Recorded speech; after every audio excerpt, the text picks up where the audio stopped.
दोस्तों 15 अक्टूबर से नवरात्रि शुरू होने वाले हैं। दोस्तों इस वर्ष नवरात्रि शारदीय नवरात्रि 15 अक्टूबर से शुरू होगा जो कि 24 अक्टूबर को समाप्त होगा। तो नवरात्रि शुरू होने से पहले कुछ ऐसे सामग्री हैं जिसे आपको अपने घर से बाहर जरूर फेंक देना है। दोस्तों इससे माता रानी नाराज होती हैं।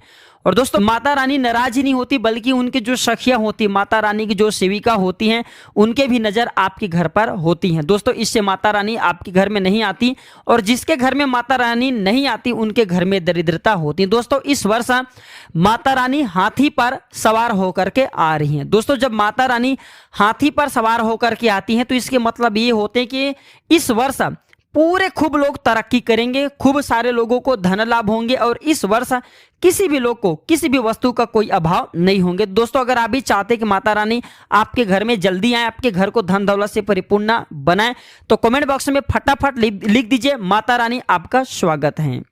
वीडियो में बता चुका हूं कि नवरात्रि के समय में माता रानी हर मनुष्य के द्वार में बिल्कुल ही 4 बार आती हैं। हमारे हिंदू धर्म में 4 नवरात्रि कहे गए, चारों नवरात्रि में माता रानी हमारे द्वार पे आते हैं। लेकिन हम कुछ गलती कर बैठते हैं जिसके कारण माता रानी हमारे द्वार से वापस चली जाती हैं। अब देखिए वीडियो ध्यान से देखना तब आपको समझ में आएंगे। तो हम नवरात्रि क्यों मनाते हैं? नवरात्रि मनाने का हमारे हिंदू धर्म के पीछे बहुत सारे कारण होते हैं। बहुत से लोग चाहते हैं कि वह धनवान बन जाए इसलिए नवरात्रि मनाते हैं।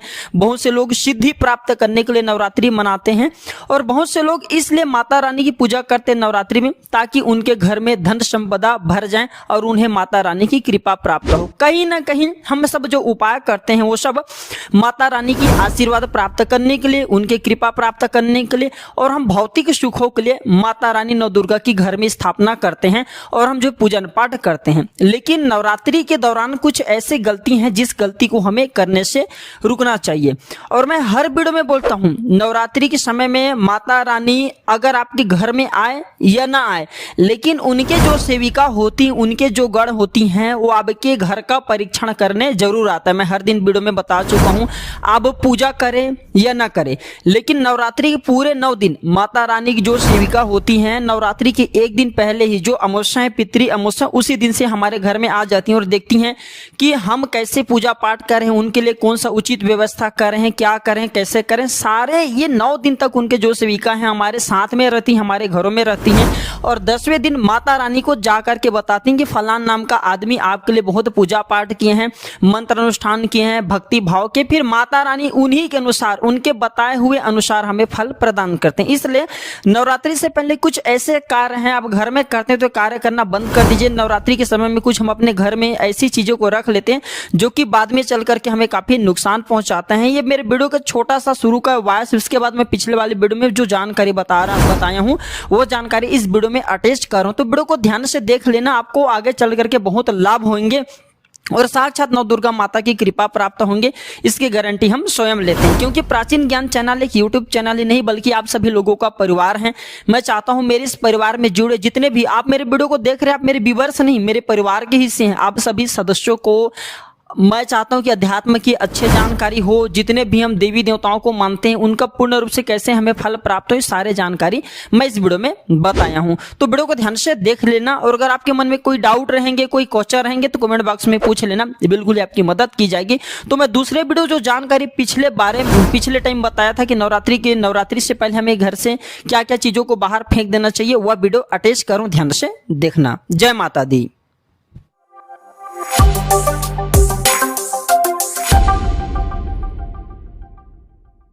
नवरात्रि शुरू होने से पहले घर से बाहर फेंक दे ये 5 चीजें। ऐसी कौन सी 5 चीजें हैं जिसे नवरात्रि शुरू होने से पहले हमें अपने घरों से बाहर फेंक देना चाहिए?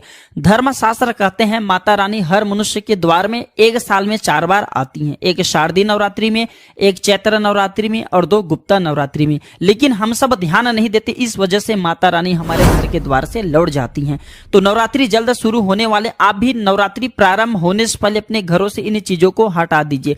माता रानी का घर में आने का कारण है, जिस घर में माता रानी प्रवेश कर जाए, जिस घर में माता रानी अपने अपने चरण आकर के रख दे वह घर स्वर्ग जैसा बन जाते हैं। फिर उस घर में अन्न धन की कमी नहीं होती, वह घर हमेशा धन वैभव से परिपूर्ण बने रहते हैं। उस घर में रोग दोष कला कलेश कभी भी नहीं व्यापते। तो आज की इस वीडियो में मैं आप लोगों को बताऊंगा नवरात्रि शुरू होने से पहले ये 5 चीजें आपको अपने घर से बाहर फेंक देनी है।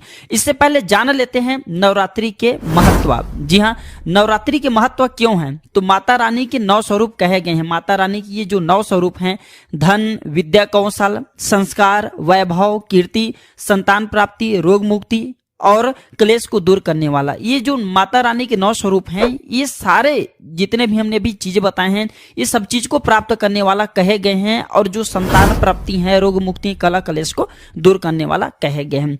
तो नवरात्रि से पूर्व आपको कुछ चीज है जिसे अपने घर में लाना चाहिए, जिससे आपके जीवन में धन की बढ़ोतरी होता है। हमारे धर्मशास्त्र कहते हैं, ये जानते हैं। तो सर्वप्रथम मैं आप लोगों को वीडियो के बीच में ही बताऊंगा नवरात्रि शुरू होने से पहले कौन सी चीजों को घर से बाहर फेंकने। इससे पहले कुछ चीजों को बताऊं जिससे आप अपने घर में ला करके स्थापित करते हैं तो माता रानी आपके घर में जल्दी आते हैं, आपके घर में तत्काल प्रवेश करते हैं, आपके घर में अन्न धन की फिर कमी नहीं होने देती। तो पहला चीज है, नवरात्रि शुरू होने से पहले प्रत्येक मनुष्य को अपने घर में घंटी जरूर ला करके रखना चाहिए। 9 दिन आप माता रानी की पूजा करते हैं तो मौन जैसा आपको पूजा नहीं करना है, घंटी जरूर बजाना चाहिए, घंटी लाना चाहिए, शंख लाना चाहिए, त्रिशूल आपको नवरात्रि शुरू होने से पहले अपने घर में लाना चाहिए। और हो सके तो आप जो है गंगा जल अगर आपके घर में नहीं रखा है तो गंगा जल ले आइए, और इसका भी मैं आप लोगों को प्रयोग बताऊंगा। घंटी लाते हैं तो नित्य 9 दिनों तक माता रानी की पूजा करेंगे। तो माता रानी की पूजा में आपको घंटी का प्रयोग करना है। ऐसा माना जाता है जो भी व्यक्ति माता रानी की पूजा करते हैं तो इनकी पूजा के दौरान घंटी का प्रयोग करते हैं, घंटी बजाते हैं, तो ऐसे व्यक्ति के जीवन में फिर कभी भी अन्न धन की कमी नहीं होती। ऐसे व्यक्ति के ऊपर में माता रानी प्रसन्न होते हैं और सभी प्रकार के उनकी इच्छा को पूर्ण करते हैं। शंख को भी कहा जाता है, शंख को भगवान विष्णु का स्वरूप माने गए हैं। जिस स्थान में शंख होते हैं वहां पे लक्ष्मी स्वतः खींचे चले जाते हैं, जहां विष्णु वहां पे लक्ष्मी स्वतः खींचे चले जाते हैं। तो जो है नवरात्रि के समय में आप अपने घर में शंख की ध्वनि बजाइए। शंख की ध्वनि को बहुत ही पवित्र माना जाता है। जिस घर में शंख की ध्वनि बजता है उस घर के संपूर्ण वातावरण को पवित्र कर देते हैं, वहां पे फिर नकारात्मक शक्ति ठहर नहीं पाते और इससे माता रानी के भी आशीर्वाद प्राप्त होते हैं।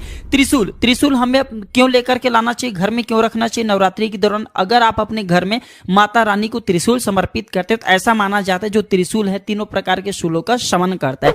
जिस घर में त्रिशूल रखा जाए उस घर में शत्रु आपको परेशान नहीं कर पाते। यानी कि आपकी कोई गुप्त शत्रु आपको निरंतर परेशान करते हैं, आपको समझ में नहीं आ रहे, तो माता रानी को नवरात्रि के दौरान त्रिशूल जो है अर्पित कर दीजिए, फिर देखना आपके शत्रु के सर्वनाश हो जाएंगे। इसके बाद है गंगा जल। गंगा जल भी हमें अपने घर में अवश्य ला करके रखना चाहिए नवरात्रि के पूर्व। क्यों रखना चाहिए? क्योंकि हम अपने घर की साफ सफाई करेंगे तो हमें गंगा जल का भी छिड़काव करना जरूरी है। माता रानी को 9 दिन तक जब आप स्नान कराएं तो गंगा जल की कुछ बूंदे सादे पानी में डाल करके स्नान जरूर कराना। इस वीडियो में जानते हैं हमें नवरात्रि के दौरान कौन सी चीजों को घर से बाहर फेंक देना चाहिए। अगर आपके घर में, ध्यान से सुनिए, अगर आपके घर में अंडे रखे हैं या फिर शराब की बोतल रखे हैं तो इसे आपको अपने घर से बाहर फेंक देना चाहिए। अधिकतर लोग क्या करते हैं, कूड़े कबाड़े सामान है या फिर कोई भी ऐसे फालतू चीज है जिसे घर से बाहर नवरात्रि के समय में फेंकते हैं, लेकिन शराब की बोतल फेंकना भूल जाते हैं। ऐसा माना जाता है जिस घर में शराब की बोतल होता है उस घर में कभी भी माता रानी प्रवेश नहीं करती। शराब और अंडे सबको फेंकने के बाद भी एक काम अवश्य करना है, आपको गंगा जल से पूर्ण रूप से आपको अपने घर में छींटा मारना ताकि आपके घर के वातावरण पवित्र बन जाए। और एक काम अवश्य करना, अगर गंगा जल नहीं है तो मार्केट से गोमूत्र ला सकते हैं, गोमूत्र ला करके घर में छिड़क देने से घर के वातावरण पवित्र होते हैं। और कच्चे धूप दिखाना, आपको कच्चे धूप जला करके इसके धुएं पूरे घर में दिखाना है तो इससे घर के वातावरण पवित्र होता है, शुद्ध होता है। और जिस घर का वातावरण शुद्ध हो, पवित्र हो, उसी घर में देवी माता का वास होता है, उस घर में देवी माता निवास करती हैं। आप अपने घर से कूड़े कबाड़ा, मकड़ी की जाला, टूटा फूटा सामग्री, बंद घड़ी इत्यादि जो भी चीज है आप इसे जो है अपने घरों से बाहर फेंक दीजिए। इन चीजों को नहीं फेंकते तो घर में आपके कला कलेश रहेंगे, माता रानी आपके घर में प्रवेश नहीं करेंगे और आप हमेशा आप जो है निर्धन रहेंगे। तो आशा करता हूं कि छोटे से जानकारी आपके जीवन में कल्याणकारी साबित जरूर होंगे। नवरात्रि शुरू होने से पहले आप जो अपने घरों से सारे चीज को फेंक दीजिए। वीडियो अच्छी लगी तो इसे लाइक कीजिए। अगर आपको लगता है कि ये वीडियो यूजफुल है तो इसे आप जो अपने दोस्तों यारों में शेयर कीजिए ताकि उन्हें भी यह जानकारी प्राप्त हो। वीडियो देखने के लिए धन्यवाद। नमस्कार।